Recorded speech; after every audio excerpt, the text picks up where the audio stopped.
શ્રી ગોવર્ધન નાથ કી જય. પનઘટ લીલાનું પદ લીધું છે સખીજનો. ઉષ્ણકાલમાં આવે પહેલા એ પનઘટના દર્શન કરી લઈએ, ગોપીજનોના દર્શન કરી લઈએ. ગોપીજનો જલ ભરવા જઈ રહી છે યમુનાના કિનારે. ત્યારે એમણે સાદો આછો શિંગાર કરેલો હોય છે. હાથમાં મોતીના ગજરા, કશુંબા રંગના વસ્ત્રો, અને જ્યારે એકબીજી સખીઓ જાય છે ત્યારે બોલાવતી જાય છે, રસ્તામાંથી માર્ગમાંથી એકબીજાને બોલાવતી જાય છે, સાથે સાથે ચાલે છે. શ્રી કૃષ્ણની ગોષ્ઠીઓ કરતી કરતી, મદમાતી, હસતી હસતી, એકબીજાને અનુભવ કહેતી અને પૂછતી પૂછતી જાય છે, વાતો કરે છે અંદરો અંદર. वो छलिया मिलो तो ये भयो वो भयो, वो छलिया मिलो तो ऐसी बात करी, मेरे को ऐसे करो, मुझे छेड़ दियो. तो कोई एम कहे के मुझे तो छल गयो, आने को कह गयो तो अब હું ન આયો. આવી સુંદર ગોષ્ઠીઓ કરતા ગોપીજનો જાય છે અને એમના દેખાવ કેટલો, એના દર્શન કેવા સુંદર હશે વૈષ્ણવો. ગાગર પર ગાગર શ્રી મસ્તક પર ચડાવેલી છે, ભારે શ્રીઅંગ, મદમાતી ચાલ, લચકતી કમર, આંખોમાં કાજલ, અને કૃષ્ણને પાણી ભરતા પનઘટ પર એક વાર જોઈ લેવાની, એક વાર નિરખી લેવાની તાલાવેલી એમના મનમાં. કેટલા સુંદર શોભતા હશે એ ગોપીજનો. પનિહારી ઘાટ અત્યારે પણ નંદગાંવમાં સ્થિત છે.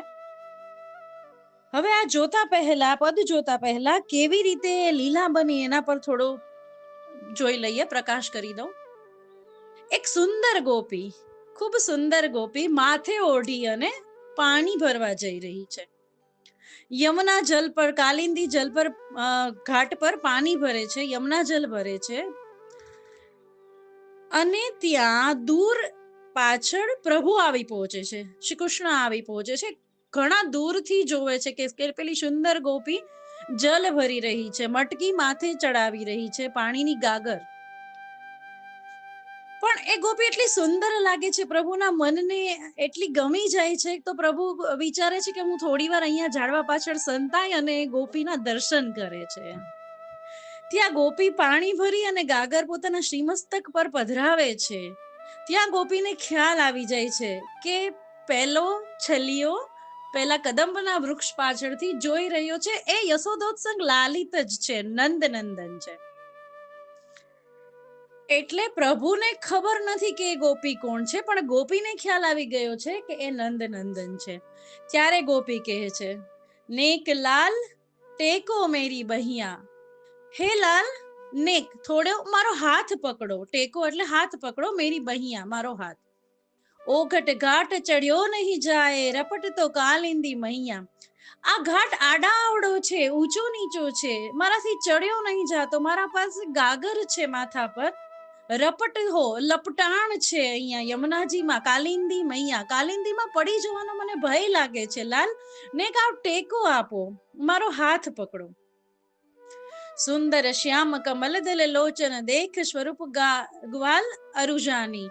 હવે જ્યારે ગ્વાલિનીને ખબર પડી, એ ગોપીને ખબર પડી કે પેલો સુંદર શ્યામ છે, એનું સુંદર શ્યામ સ્વરૂપ જોઈને, કમલદલ લોચન, જેની આંખો કમલની પાંખડીઓ જેવી છે, એ જોઈને, એના સ્વરૂપને જોઈને ગોપી અરુજાની, રૂઝાઈ ગઈ છે કે પ્રભુ મારી સમીપ આવે. એટલે કે છે કે લાલ બોલાવે છે, ટેકો મેરી બૈયા. સુંદર શ્યામ નજીક આવે છે, એમને ધીરે ધીરે નજીક આવે ત્યારે ખબર પડે છે શું?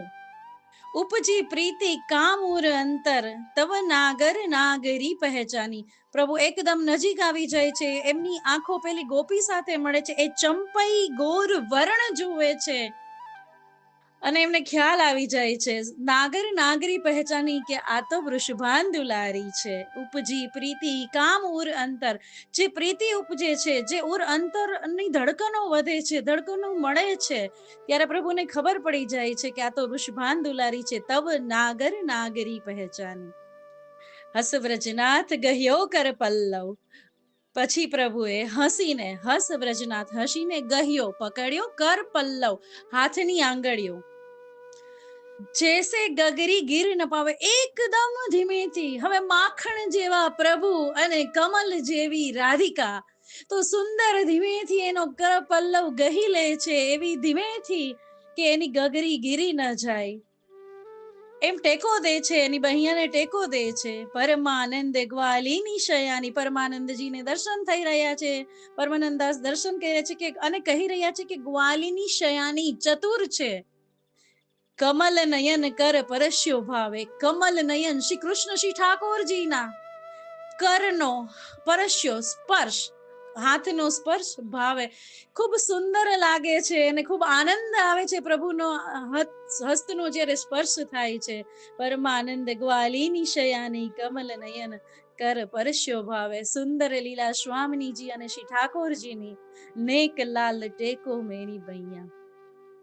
શ્રી ગોવર્ધન નાથ કી જય.